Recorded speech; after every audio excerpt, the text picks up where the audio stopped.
ഖുർആനിൽ 3 മെസ്സേജുകളാണുള്ളത്. ഒന്ന് തൗഹീദാണ്, 2 റിസാലത്താണ്, 3 ആഖിറത്താണ്. ഇത് 3 അല്ലാത്തൊരു സംഗതി ഖുർആനിലില്ല. ഈ 3 സംഗതിയാണ് തൗഹീദ്, റിസാലത്ത്, ആഖിറത്ത്. ഈ 3 മെസ്സേജാണ് ഖുർആന് തരാനുള്ളത്. നമ്മളിങ്ങനെ ഖുർആൻ ഓതുമ്പോൾ അർത്ഥം അറിയുന്നവരാണെങ്കിൽ ഈ ആയത്ത് ഏത് കാറ്റഗറിയിൽ പെടുന്നതാണ്? തൗഹീദിൽ പെടുന്നതാണോ, റിസാലത്തിൽ പെടുന്നതാണോ, ആഖിറത്തിൽ പെടുന്നതാണോ എന്ന് ചിന്തിക്കുക.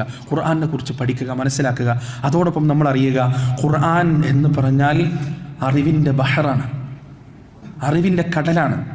കടലിനെ കുറിച്ച് ഇന്ന് വരെ ഇത്രത്തോളം ശാസ്ത്രം പുരോഗമിച്ചിട്ടും കടലിൻ്റെ ഏറ്റവും ആഴത്തിൽ നടക്കുന്നത് എന്താണെന്ന് തിരിച്ചറിയാൻ സാധിച്ചിട്ടില്ലല്ലോ. ഇത്രത്തോളം പണ്ഡിതന്മാർ വന്നിട്ടും, ഇത്രത്തോളം മുജദ്ദിദുകളായ പണ്ഡിതന്മാർ വന്നിട്ടും, മുജ്തഹിദുകളായ പണ്ഡിതന്മാർ വന്നിട്ടും പരിശുദ്ധ ഖുർആനിൻ്റെ അർത്ഥതലങ്ങളും ആശയതലങ്ങളും ഇനിയും ബാക്കിയാണ് പ്രിയപ്പെട്ടവർ, ഇനിയും ബാക്കിയാണ്.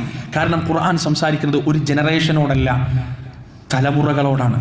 ഓരോ തലമുറയോടും ഖുർആന് പറയാനുള്ളത് വ്യത്യസ്തമാണ്.